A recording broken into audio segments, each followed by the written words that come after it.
Hello दोस्तों, स्वागत है आपका अपने ही यूट्यूब चैनल किस्से कहानियों की ऑडियो लाइब्रेरी पर। अभी हम सुन रहे हैं मुंशी प्रेमचंद्र द्वारा रचित उपन्यास गोदान का भाग 32। तो चलिए सुनते हैं आज का भाग। डॉक्टर मेहता परीक्षक से परीक्षार्थी हो गए हैं।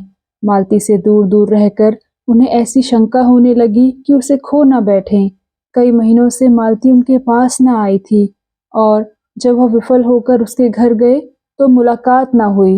जिन दिनों रुद्रपाल और सरोज का प्रेम कांड चलता रहा तब तो मालती उनकी सलाह लेने प्रायः एक दो बार रोज आती थी, पर जब से दोनों इंग्लैंड चले गए थे उसका आना जाना बंद हो गया था। घर पर भी मुश्किल से मिलती। ऐसा मालूम होता था जैसे वह उनसे बचती है, जैसे बलपूर्वक अपने मन को उनकी ओर से हटा लेना चाहती है। जिस पुस्तक में वह इन दिनों लगे हुए थे वह आगे बढ़ने से इनकार कर रही थी, जैसे उनका मनोयोग लुप्त हो गया हो। गृह प्रबंध में तो वह कभी बहुत कुशल न थे।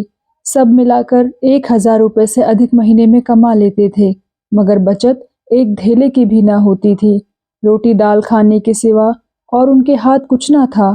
तकल्लुफ अगर कुछ था तो वह उनकी कार थी, जिसे वह खुद ड्राइव करते थे। कुछ रुपए किताबों में उड़ जाते थे, कुछ चंदों में, कुछ गरीब छात्रों की परवरिश में और अपने बाग की सजावट में, जिससे उन्हें इश्क सा था। तरह तरह के पौधे और वनस्पतियां विदेशों से महंगे दामों मंगाना और उनको पालना, यही उनका मानसिक चटोरपन था, या इसे दिमागी अय्याशी कहें। मगर इधर कई महीनों से उस बगीचे की ओर से भी वह कुछ विरक्त से हो रहे थे और घर का इंतजाम और भी बदतर हो गया था। खाते 2 फुलके और खर्च हो जाते 100 से ऊपर। अचकन पुरानी हो गई थी, मगर इसी पर उन्होंने कड़ाके का जाड़ा काट दिया। नई अचकन सिलवाने की तौफीक ना हुई थी। कभी कभी बिना घी की दाल खाकर उठना पड़ता। कब घी का कनस्तर मंगवाया था इसकी उन्हें याद ही न थी, और महाराज से पूछे भी तो कैसे? वह समझेगा नहीं कि उस पर अविश्वास किया जा रहा है। आखिर एक दिन जब 3 निराशाओं के बाद चौथी बार मालती से मुलाकात हुई और उसने इनकी यह हालत देखी तो उससे रहा न गया। बोली, तुम क्या आपकी जाड़ा यूं ही काट दोगे? यह अचकन पहनते तुम्हें शर्म भी नहीं आती? मालती उनकी पत्नी ना होकर भी उनके इतने समीप थी कि यह प्रश्न उसने उसी सहज भाव से किया जैसे अपने किसी आत्मीय से करती। मेहता ने बिना झेपे हुए कहा, क्या करूं मालती, पैसा तो बचता ही नहीं। मालती को आश्चर्य हुआ। बोली, तुम 1,000 से ज्यादा कमाते हो और तुम्हारे पास अपने कपड़े बनवाने को भी पैसे नहीं। मेरी आमदनी कभी 400 से ज्यादा न थी, लेकिन मैं उसी में सारी गृहस्थी चलाती हूँ और कुछ बचा लेती हूँ। आखिर तुम क्या करते हो? मेहता बोले, मैं एक पैसा भी फालतू खर्च नहीं करता, मुझे कोई ऐसा शौक नहीं है। मालती बोली, अच्छा, मुझसे रुपए ले जाओ और एक जोड़ी अचकन बनवा लो। मेहता ने लज्जित होकर कहा, अब की बनवा लूंगा, सच कहता हूँ। मालती बोली, अब आप यहाँ आए तो आदमी बनकर आए। मेहता बोले, यह तो बड़ी कड़ी शर्त है। मालती ने कहा, कड़ी सही, तुम जैसों के साथ बिना कड़ाई किए काम नहीं चलता। मगर वहां तो संदूक खाली था और किसी दुकान पर बेपैसे जाने का साहस ना पड़ता था। मालती के घर जाएं तो कौन मुंह लेकर? दिल में तड़प तड़प कर रह जाते थे। एक दिन नई विपत्ति आ पड़ी। इधर कई महीने से मकान का किराया नहीं दिया था। 75 रुपए माहवार बढ़ते जाते थे। मकानदार ने जब बहुत तकाजे करने पर भी रुपए वसूल न करने पाए तो नोटिस दे दी, मगर नोटिस रुपए गढ़ने का कोई जंतर तो है नहीं। नोटिस की तारीख निकल गई और रुपए न पहुंचे। तब मकानदार ने मजबूर होकर नालिश कर दी। वह जानता था मेहता जी बड़े सज्जन और परोपकारी पुरुष हैं, लेकिन इससे ज्यादा भलमनसी वह क्या करता कि 6 महीने बैठा रहा। मेहता ने किसी तरह की पैरवी ना की। एक तरफा डिग्री हो गई। मकानदार ने तुरंत डिग्री जारी कराई और कुर्क अमीन मेहता साहब के पास पूर्व सूचना देने आया, क्योंकि उसका लड़का यूनिवर्सिटी में पढ़ता था और उसे मेहता कुछ वजीफा भी देते थे। संयोग से उस वक्त मालती भी बैठी थी। बोली, कैसी कुर्की है, किस बात की? अमीन ने कहा, वही किराए की डिग्री जो हुई है। मैंने कहा हुजूर को इत्तला दे दूं, 4-5 सौ का मामला है। कौन सी बड़ी रकम है, 10 दिन में भी रुपए दे दीजिए तो कोई हरज नहीं, मैं महाजन को 10 दिन तक उलझाए रखूंगा। जब अमीन चला गया तो मालती ने तिरस्कार भरे स्वर से पूछा, अब यहाँ तक नौबत पहुंच गई? मुझे आश्चर्य होता है कि तुम इतने मोटे मोटे ग्रंथ कैसे लिखते हो। मकान का किराया 6-6 महीने से बाकी पड़ा है और तुम्हें खबर नहीं? मेहता लज्जा से सिर झुकाकर बोले, खबर क्यों नहीं है, लेकिन रुपए बचते ही नहीं। मैं एक पैसा भी व्यर्थ नहीं खर्च करता। मालती ने पूछा, कोई हिसाब किताब भी लिखते हो? मेहता बोले, हिसाब क्यों नहीं रखता, जो कुछ पाता हूँ वह सब दर्ज करता जाता हूँ, नहीं इनकम टैक्स वाले जिंदा ना छोड़ें। मालती बोली, और जो कुछ खर्च करते हो वह? मेहता बोले, उसका तो कोई हिसाब ही नहीं रखता। मालती ने पूछा, क्यों? मेहता बोले, कौन लिखे, बोझ सा लगता है। मालती बोली, और यह पोथे कैसे लिख डालते हो? मेहता बोले, उसमें तो विशेष कुछ नहीं करना पड़ता, कलम लेकर बैठ जाता हूँ, हर वक्त खर्च का खाता तो खोलकर नहीं बैठता। मालती बोली, तो रुपए कैसे अदा करोगे? मेहता बोले, किसी से कर्ज ले लूंगा, तुम्हारे पास हो तो दे दो। मालती बोली, मैं तो एक ही शर्त पर दे सकती हूँ, तुम्हारी आमदनी सब मेरे हाथ में आए और खर्च भी मेरे हाथ से हो। मेहता प्रसन्न होकर बोले, वाह, अगर यह भार ले लो तो क्या कहना, मूसलों ढोल बजाऊं। मालती ने डिग्री के रुपए चुका दिए और दूसरे ही दिन मेहता को वह बंगला खाली करने पर मजबूर किया। अपने बंगले में उसने उनके लिए 2 बड़े बड़े कमरे दे दिए। उनके भोजन आदि का प्रबंध भी अपनी ही गृहस्थी में कर दिया। मेहता के पास और सामान तो ज्यादा न था, मगर किताबें कई गाड़ी थी। उनके दोनों कमरे पुस्तकों से भर गए। अपना बगीचा छोड़ने का उन्हें जरूर कलक हुआ, लेकिन मालती ने अपना पूरा अहाता उनके लिए छोड़ दिया कि जो फूल पत्तियां चाहे लगाएं। मेहता तो निश्चिंत हो गए, लेकिन मालती को उनकी आय व्यय पर नियंत्रण करने में बड़ी मुश्किल का सामना करना पड़ा। उसने देखा, आय तो 1,000 से ज्यादा है, मगर वह सारी की सारी गुप्त दान में उड़ जाती है। 20-25 लड़के उन्हीं से वजीफा पाकर विद्यालय में पढ़ रहे थे। विधवाओं की तादाद भी इससे कम न थी। इस खर्च में कैसे कमी करे, यह उसे न सूझता था। सारा दोष उसी के सिर मढ़ा जाएगा, सारा अपयश उसी के हिस्से पड़ेगा। कभी मेहता पर झुंझलाती, कभी अपने ऊपर और कभी प्रार्थियों के ऊपर, जो एक सरल उदार प्राणी पर अपना भार रखते जरा भी न सकुचाते थे। यह देखकर और भी झुंझलाहट होती थी कि इन दान लेने वालों में कुछ तो इसके पात्र ही न थे। एक दिन उसने मेहता को आड़े हाथों लिया। मेहता ने उसका आक्षेप सुनकर निश्चिंत भाव से कहा, तुम्हें अख्तियार है, जिसे चाहे दो चाहे ना दो, मुझसे पूछने की कोई जरूरत नहीं। हाँ, जवाब भी तुम्ही को देना पड़ेगा।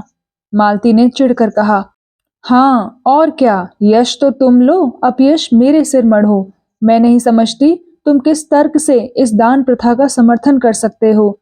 मनुष्य जाति को इस प्रथा ने जितना आलसी और मुफ्तखोर बनाया है, उसके आत्मगौरव पर जैसा आघात किया है, उतना अन्याय ने भी ना किया होगा। बल्कि मेरे ख्याल में अन्याय ने मनुष्य जाति में विद्रोह की भावना उत्पन्न करके समाज का बड़ा उपकार किया है। मेहता ने स्वीकार किया, बोले, मेरा भी यही ख्याल है। मालती बोली, तुम्हारा यह ख्याल नहीं है? मेहता बोले, नहीं मालती, मैं सच कहता हूँ। मालती बोली, तो विचार और व्यवहार में इतना भेद क्यों? मालती ने तीसरे महीने बहुतों को निराश किया। किसी को साफ जवाब दिया, किसी से मजबूरी जताई, किसी की फजीहत की। मिस्टर मेहता का बजट तो धीरे धीरे ठीक हो गया, मगर इससे उनको एक प्रकार की ग्लानि हुई। मालती ने जब तीसरे महीने में 300 की बचत दिखाई, तब वह उससे कुछ बोले नहीं, मगर उनकी दृष्टि में उसका गौरव कुछ कम अवश्य हो गया। नारी में दान और त्याग होना चाहिए, उसकी यही सबसे बड़ी विभूति है। इसी आधार पर समाज का भवन खड़ा है। वणिक बुद्धि को वह आवश्यक बुराई ही समझते थे। जिस दिन मेहता की अचकने बनकर आई और नई घड़ी आई, वह संकोच के मारे कई दिन बाहर ना निकले। आत्मसेवा से बड़ा उनकी नजर में दूसरा अपराध न था, मगर रहस्य की बात यह थी कि मालती उनको तो लेखे ड्योढ़े में कसकर बांधना चाहती थी, उनके धन दान के द्वार बंद कर देना चाहती थी, पर खुद जीवन दान देने में अपने समय और सदाशयता को दोनों हाथों से लुटाती थी।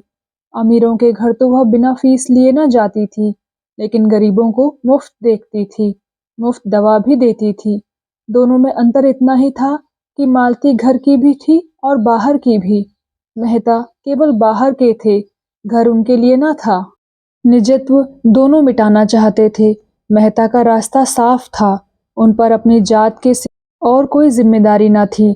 मालती का रास्ता कठिन था, उस पर दायित्व था, बंधन था, जिसे वह तोड़ न सकती थी और न तोड़ना चाहती थी। उस बंधन में ही उसे जीवन की प्रेरणा मिलती थी। उसे अब मेहता को समीप से देखकर यह अनुभव हो रहा था कि वह खुले जंगल में विचरने वाले जीव को पिंजरे में बंद नहीं कर सकती, और बंद कर देगी तो वह काटने और नोचने दौड़ेगा। पिंजरे में सब तरह का सुख मिलने पर भी उसके प्राण सदैव जंगल के लिए ही तड़पते रहेंगे। मेहता के लिए घरबारी दुनिया एक अनजानी दुनिया थी, जिसकी रीति नीति से वह परिचित न थे। उन्होंने संसार को बाहर से देखा था और उसे मक्र और फरेब से ही भरा समझते थे। जिधर देखते थे उधर ही बुराइयां नजर आती थी, मगर समाज में जब गहराई में जाकर देखा तो उन्हें मालूम हुआ कि इन बुराइयों के नीचे त्याग भी है, प्रेम भी है और धैर्य भी है। मगर यह भी देखा कि वह विभूतियां हैं तो जरूर, पर दुर्लभ हैं। और इस शंका और संदेह में जब मालती का अंधकार से निकलता हुआ देवी रूप उन्हें नजर आया, तब वह उसकी ओर उतावलेपन के साथ सारा धैर्य खोकर टूटे और चाहा कि उसे ऐसे जतन से छिपा कर रखें कि किसी दूसरे की आंख भी उस पर ना पड़े। यह ध्यान न रहा कि यह मोह ही विनाश की जड़ है। प्रेम जैसी निर्मल वस्तु क्या भय से बांध कर रखी जा सकती है? वह तो पूरा विश्वास चाहती है, पूरी स्वाधीनता चाहती है, पूरी जिम्मेदारी चाहती है। उसके पल्लवित होने की शक्ति उसके अंदर है। उसे प्रकाश और क्षेत्र मिलना चाहिए। वह कोई दीवार नहीं है जिस पर ऊपर से ईंटें रखी जाती हैं। उसमें तो प्राण है, फैलने की असीम शक्ति है। जब से मेहता इस बंगले में आए हैं, उन्हें मालती से दिन में कई बार मिलने का अवसर मिलता है। उनके मित्र समझते हैं यह उनके विवाह की तैयारी है, केवल रस्म अदा करने की देर है। मेहता भी यही स्वप्न देखते रहते हैं। अगर मालती ने उन्हें सदा के लिए ठुकरा दिया होता तो क्यों उन पर इतना स्नेह रखती? शायद वह उन्हें सोचने का अवसर दे रही है, और वह खूब सोचकर इसी निश्चय पर पहुंचे हैं कि मालती के बिना वह आधे हैं। वही उन्हें पूर्णता की ओर ले जा सकती है। बाहर से वह विलासिनी है, भीतर से वही मनोवृत्ति शक्ति का केंद्र है। मगर परिस्थिति बदल गई है। तब मालती प्यासी थी, अब मेहता प्यास से विकल हैं। और एक बार जवाब पा जाने के बाद उन्हें उस प्रश्न पर मालती को समीप से देखकर उनका आकर्षण बढ़ता ही जाता है। दूर से पुस्तक के जो अक्षर लिपे पुते लगते हैं, समीप से वह स्पष्ट हो गए हैं। उनमें अर्थ है, संदेश है। तब मालती प्यासी थी, अब मेहता प्यास से विकल है। और एक बार जवाब पा जाने के बाद उन्हें उस प्रश्न पर मालती को समीप से देखकर उनका आकर्षण बढ़ता ही जाता है। दूर से पुस्तक के जो अक्षर लिपे पुते लगते थे, समीप से वह स्पष्ट हो गए हैं। उनमें अर्थ है, संदेश है। इधर मालती ने अपने बाग के लिए गोबर को माली रख लिया है। एक दिन वह किसी मरीज को देखकर आ रही थी कि रास्ते में पेट्रोल न रहा। वह खुद ड्राइव कर रही थी। फिक्र हुई पेट्रोल कैसे आए। रात के 9 बज गए थे और माघ का जाड़ा पड़ रहा था। सड़कों पर सन्नाटा हो गया था। कोई ऐसा आदमी नजर न आता था जो कार को ढकेल कर पेट्रोल की दुकान तक ले जाए। बार बार नौकर पर झुंझला रही थी। हरामखोर कहीं का, बेखबर पड़ा रहता है। संयोग से गोबर उधर से आ निकला। मालती को खड़े देखकर उसने हालत समझ ली और गाड़ी को 2 फलांग ठेलकर पेट्रोल की दुकान तक लाया। मालती ने प्रसन्न होकर पूछा, नौकरी करोगे? गोबर ने धन्यवाद के साथ स्वीकार किया। 15 रुपए वेतन तय हुआ। माली का काम उसे पसंद था। यही काम उसने किया था और उसमें मंजा हुआ था। मिल की मजदूरी में वेतन ज्यादा मिलता था, पर उस काम से उसे उलझन होती थी। दूसरे दिन गोबर ने मालती के यहाँ काम शुरू कर दिया। उसे रहने को एक कोठरी भी मिल गई, झुनिया भी आ गई। मालती बाग में आती तो उसे झुनिया का बालक धूल मिट्टी से खेलता मिलता। एक दिन मालती ने उसे एक मिठाई दे दी। बच्चा उस दिन से परच गया। उसे देखते ही उसके पीछे लग जाता और जब तक मिठाई ना ले लेता उसका पीछा ना छोड़ता। एक दिन मालती बाग में आई तो बालक ना दिखाई दिया। झुनिया से पूछा तो मालूम हुआ बच्चे को ज्वर आ गया है। मालती ने घबराकर कहा, ज्वर आ गया तो मेरे पास क्यों नहीं लाई? चल देखूं। बालक खटोले पर ज्वर से अचेत पड़ा था। खपरेल की इस कोठरी में इतनी सील, इतना अंधेरा और इस ठंड के दिनों में भी इतने मच्छर कि मालती 1 मिनट भी वहां ना ठहर सकी। तुरंत आकर थर्मामीटर लिया और फिर जाकर देखा 104 था। मालती को भय हुआ कहीं चेचक ना हो। बच्चे को अभी तक टीका नहीं लगा था और अगर इस सीली कोठरी में रहा तो भय था कहीं ज्वर और ना बढ़ जाए। सहसा बालक ने आंखें खोल दी और मालती को खड़ी पाकर करुण नेत्रों से उसकी ओर देखा और उसकी गोद के लिए हाथ फैलाए। मालती ने उसे गोद में उठा लिया और थपकियां देने लगी। बालक मालती की गोद में आकर जैसे किसी बड़े सुख का अनुभव करने लगा। अपनी जलती हुई उंगलियों से उसके गले की मोतियों की माला पकड़कर अपनी ओर खींचने लगा। मालती ने नेकलेस उतारकर उसके गले में डाल दिया। बालक की स्वार्थी प्रकृति इस दशा में सजग थी। नेकलेस पाकर अब उसे मालती की गोद में रहने की जरूरत न रही। यहाँ उसके छिन जाने का भय था। झुनिया की गोद इस समय ज्यादा सुरक्षित थी। मालती ने खिले हुए मन से कहा, बड़ा चालाक है, चीज लेकर कैसा भागा। झुनिया ने कहा, दे दो बेटा, मेम साहब का है। बालक ने हार को दोनों हाथों से पकड़ लिया और माँ की ओर रोष से देखा। मालती बोली, तुम पहने रहो बच्चा, मैं मांगती नहीं हूँ। उसी वक्त बंगले में आकर उसने अपना बैठक का कमरा खाली कर दिया और उसी वक्त झुनिया उस नए कमरे में डट गई। मंगल ने उस स्वर्ग को कुतूहल भरी आंखों से देखा। छत में पंखा था, रंगीन बल्ब थे, दीवारों पर तस्वीरें थी। देर तक उन चीजों को टकटकी लगाए देखता रहा। मालती ने बड़े प्यार से पुकारा, मंगल। मंगल ने मुस्कुराकर उसकी ओर देखा, जैसे कह रहा हो, आज तो हंसा नहीं जाता मेम साहब, क्या करूं, आपसे कुछ हो सके तो कीजिए। मालती ने झुनिया को बहुत सी बातें समझाई और चलते चलते पूछा, तेरे घर में कोई दूसरी औरत हो तो गोबर से कह दे 2-4 दिन के लिए बुला लावे, मुझे चेचक का डर है। कितनी दूर है तेरा घर? झुनिया ने अपने गांव का नाम और पता बताया। अंदाजे से 18-20 कोस होगा। मालती को बेलारी याद था। बोली, वही गांव तो नहीं जिसके पश्चिम तरफ आध मील पर नदी है? झुनिया बोली, हाँ हाँ मेम साहब, वही गांव है। आपको कैसे मालूम? मालती बोली, एक बार हम लोग उस गांव में गए थे, होरी के घर पर ठहरे थे, तो उसे जानती है? झुनिया बोली, वह तो मेरे ससुर है मेम साहब, मेरी सास भी मिली होगी। मालती बोली, हाँ हाँ, बड़ी समझदार औरत मालूम होती थी, मुझसे खूब बातें करती रही, तो गोबर को भेज दे, अपनी माँ को बुला लाए। झुनिया बोली, वह उन्हें बुलाने नहीं जाएंगे। मालती ने पूछा, क्यों? झुनिया बोली, कुछ ऐसा कारण है। झुनिया को अपने घर का चौका बर्तन, झाड़ू बुहारू, रोटी पानी सभी कुछ करना पड़ता। दिन को तो दोनों चना चबेना खाकर रह जाते। रात को जब मालती आ जाती तो झुनिया अपना खाना पकाती और मालती बच्चे के पास बैठती। वह बार बार चाहती कि बच्चे के पास बैठे, लेकिन मालती उसे न आने देती। रात को बच्चे का ज्वर तेज हो जाता और वह बेचैन होकर दोनों हाथ ऊपर उठा लेता। मालती उसे गोद में लेकर घंटों कमरे में टहलती। चौथे दिन उसे चेचक निकल आई। मालती ने सारे घर को टीका लगाया, खुद टीका लगाया, मेहता को भी लगाया। गोबर, झुनिया, महाराज कोई न बचा। पहले दिन तो दाने छोटे थे और अलग अलग थे, जान पड़ता था छोटी माता है। दूसरे दिन जैसे खिल उठे और अंगूर के दाने के बराबर हो गए और फिर कई कई दाने मिलकर बड़े बड़े आंवले जैसे हो गए।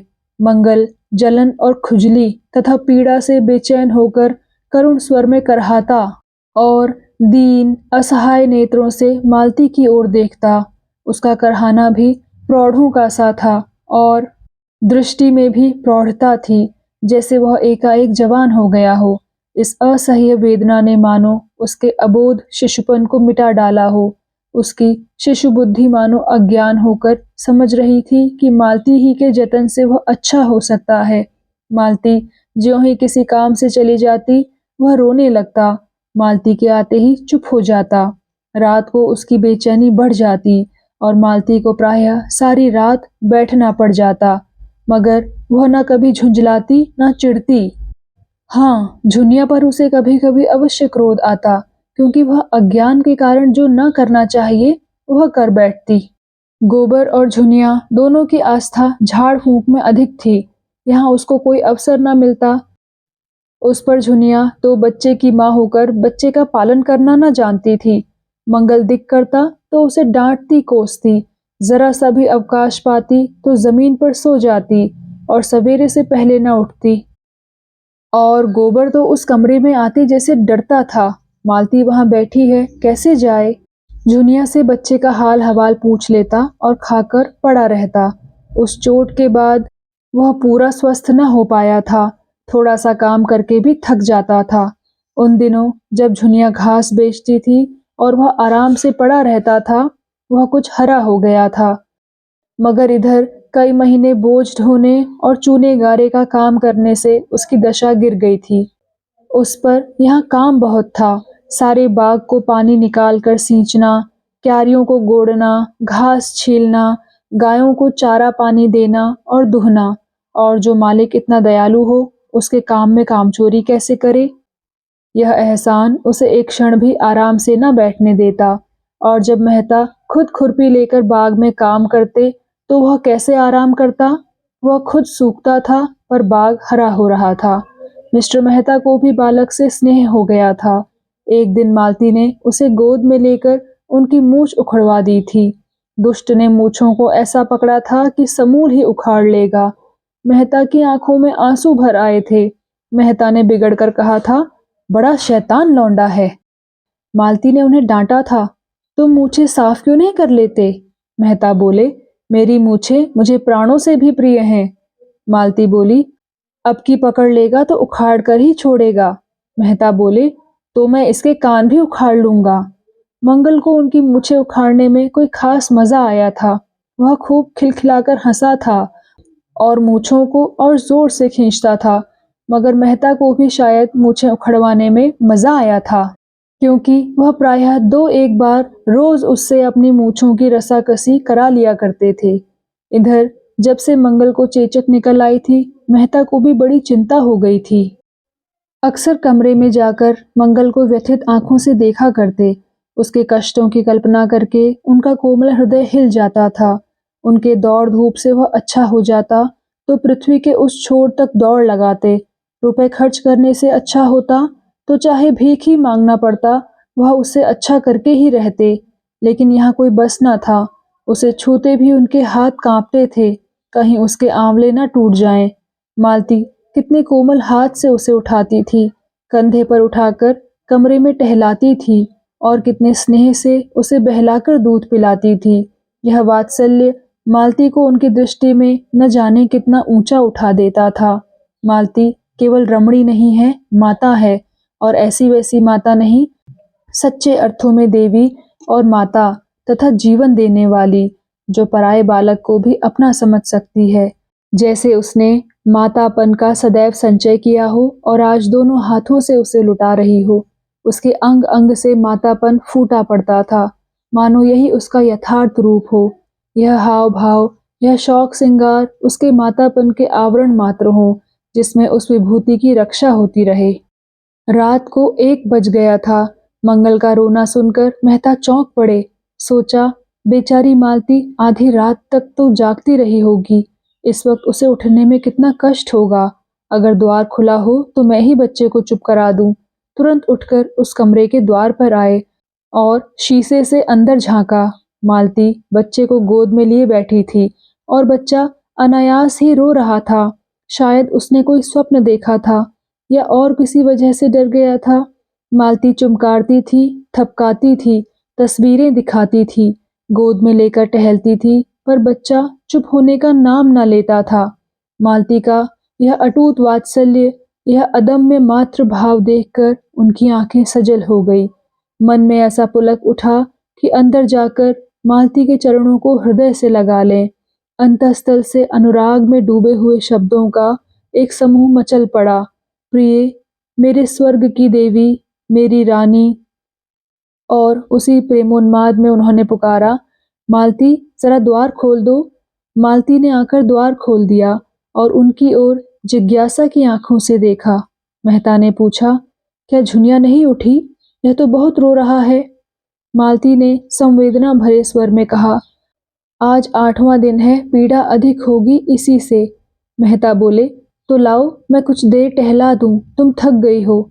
मालती ने मुस्कुराकर कहा, तुम्हें जरा ही देर में गुस्सा आ जाएगा। बात सच थी, मगर अपनी कमजोरी को कौन स्वीकार करता है? मेहता ने जिद करके कहा, तुमने मुझे इतना हल्का समझ लिया है क्या? मालती ने बच्चे को उनकी गोद में दे दिया। उनकी गोद में जाते ही वह एकदम चुप हो गया। बालक में जो एक अंतर्ज्ञान होता है, उसने उसे बता दिया, अब रोने में तुम्हारा कोई फायदा नहीं। यह नया आदमी स्त्री नहीं, पुरुष है, और पुरुष गुस्सेवर होता है और निर्दयी भी होता है, और चारपाई पर लेटाकर या बाहर अंधेरे में सुलाकर दूर चला जा सकता है और किसी को पास आने भी ना देगा। मेहता ने विजय गर्व से कहा, देखा कैसे चुप कर दिया। मालती ने विनोद किया, हाँ, तुम इस कला में कुशल हो, कहाँ सीखी? मेहता बोले, तुमसे। मालती बोली, मैं स्त्री हूँ और मुझ पर विश्वास नहीं किया जा सकता। मेहता ने लज्जित होकर कहा, मालती, मैं तुमसे हाथ जोड़कर कहता हूँ, मेरे उन शब्दों को भूल जाओ।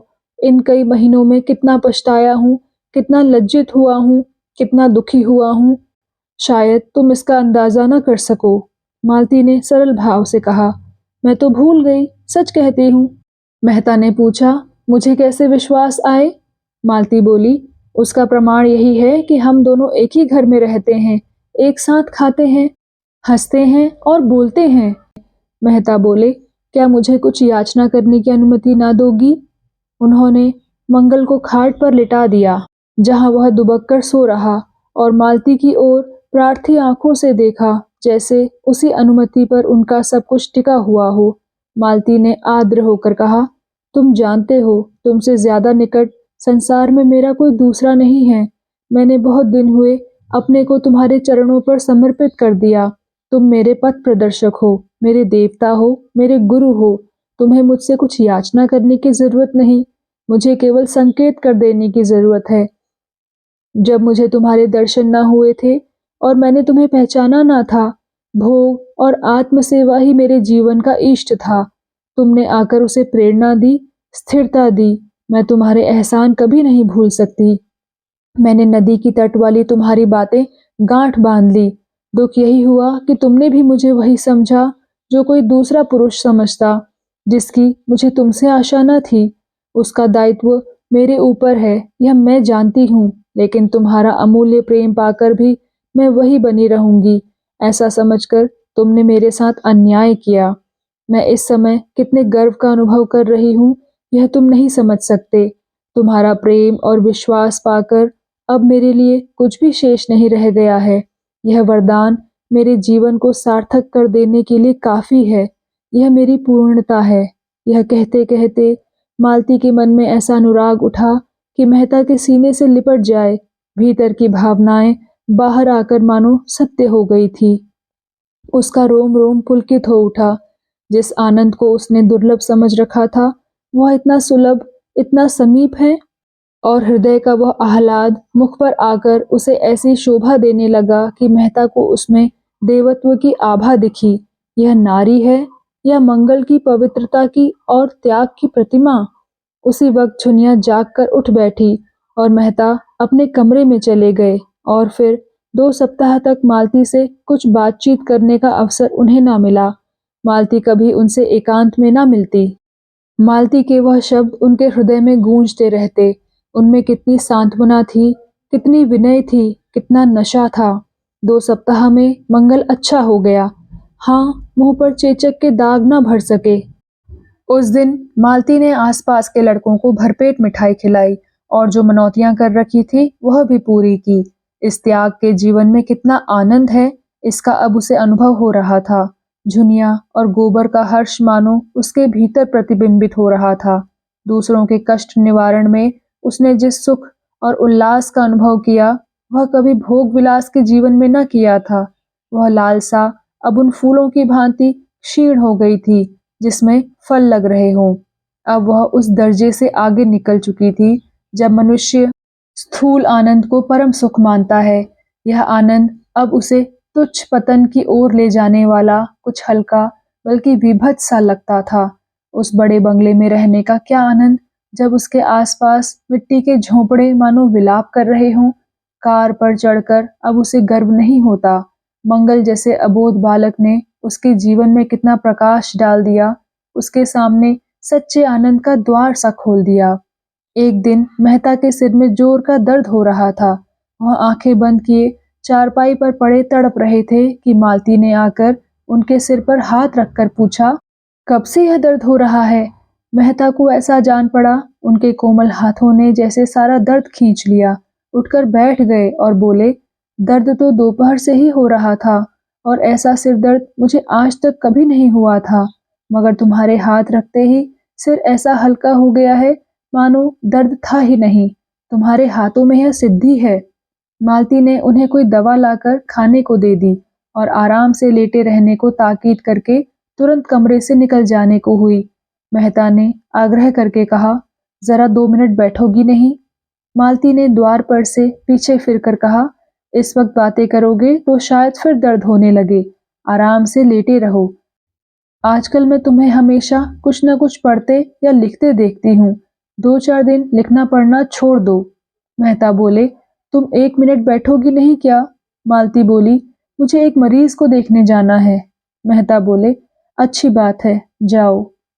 मेहता के मुख पर कुछ ऐसी उदासी छा गई कि मालती लौट पड़ी और सामने आकर बोली, अच्छा कहो, क्या कहते हो? मेहता ने विमन होकर कहा, कोई खास बात नहीं है, यही कह रहा था कि इतनी रात गए किस मरीज को देखने जाओगी? मालती बोली, वही राय साहब की लड़की है, उसकी हालत बहुत खराब हो गई थी, अब कुछ संभल गई है। उसके जाते ही मेहता फिर लेटे रहे। कुछ समझ में नहीं आया कि मालती के हाथ रखते ही दर्द क्यों शांत हो गया। अवश्य ही उसमें कोई सिद्धि है और यह उसकी तपस्या का, उसकी कर्मण्य मानवता का ही वरदान है। मालती नारित्व के उस ऊंचे आदर्श पर पहुंच गई थी जहां वह प्रकाश के एक नक्षत्र सी नजर आती थी। अब वह प्रेम की वस्तु नहीं, श्रद्धा की वस्तु थी। अब वह दुर्लभ हो गई थी और दुर्लभता मनस्वी आत्माओं के लिए उद्योग का मंत्र है। मेहता प्रेम में जिस सुख की कल्पना कर रहे थे, उसे श्रद्धा ने और भी गहरा और भी स्फूर्तिमय बना दिया। प्रेम में कुछ मान भी होता है, कुछ महत्व भी। श्रद्धा तो अपने को मिटा डालती है और अपने मिट जाने को ही अपना इष्ट बना लेती है। प्रेम अधिकार कराना चाहता है, जो कुछ देता है उसके बदले में कुछ चाहता है। श्रद्धा का चरम आनंद अपना समर्पण है, जिसमें अहमन्यता का ध्वंस हो जाता है। मेहता का वह बृहत ग्रंथ समाप्त हो गया था, जिसे वह 3 साल से लिख रहे थे और जिसमें उन्होंने संसार के सभी दर्शन तत्वों का समन्वय किया था।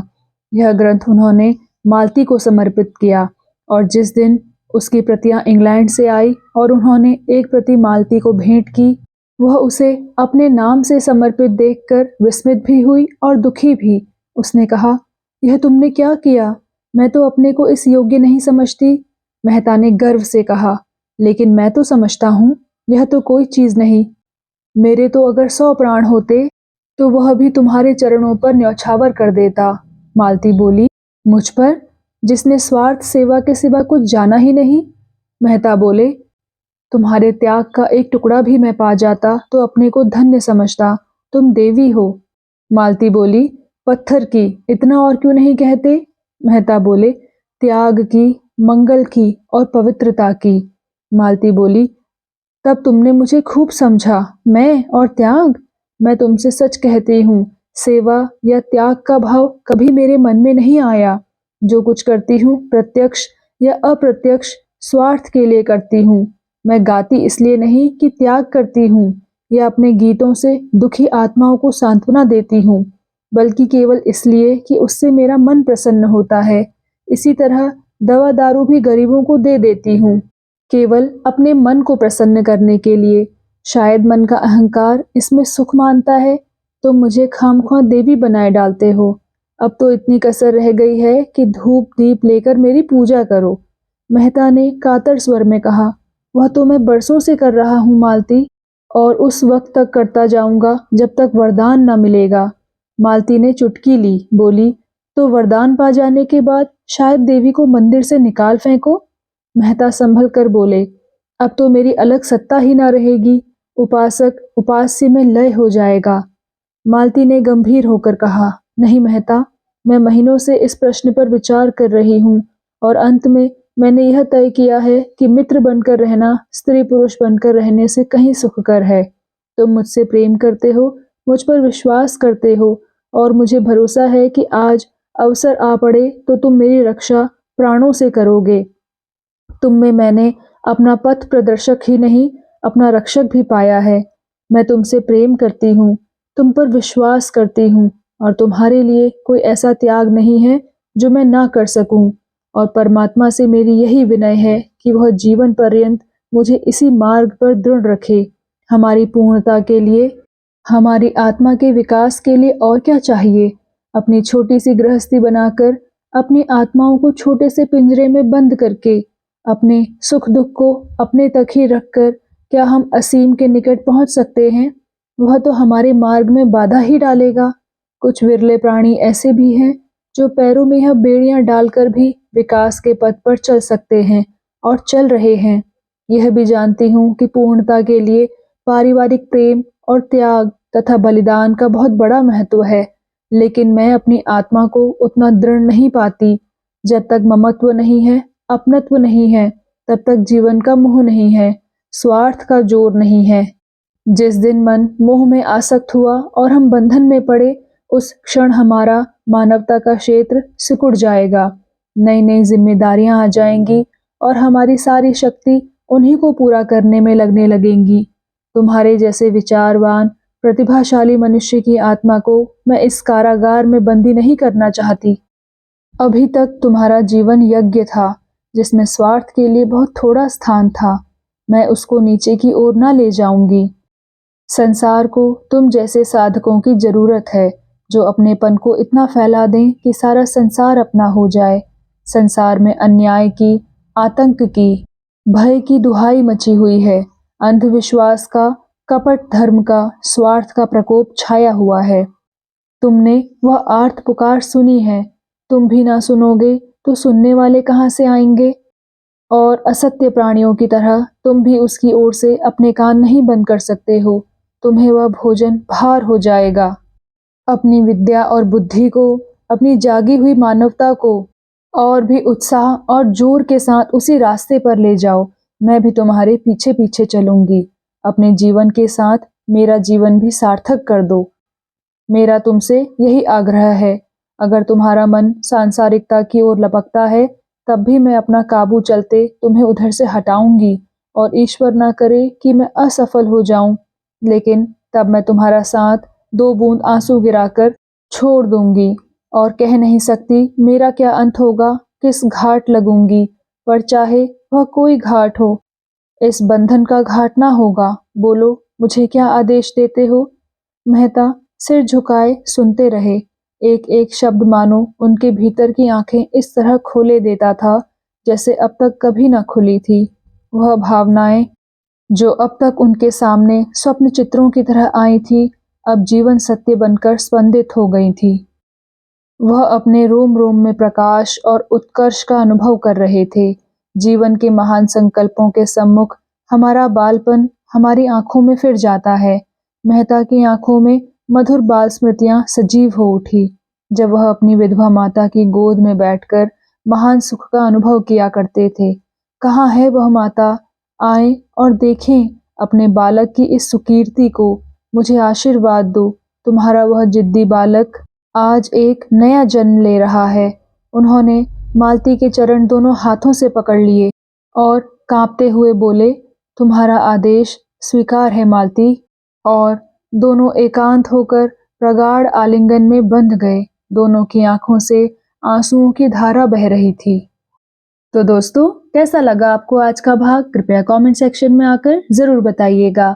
और अगर आपने अभी तक इस चैनल को सब्सक्राइब नहीं किया है, तो कृपया सब्सक्राइब भी जरूर कर लीजिएगा। मैं मिलती हूँ आपसे इसी कहानी के अगले भाग के साथ। तब तक के लिए धन्यवाद।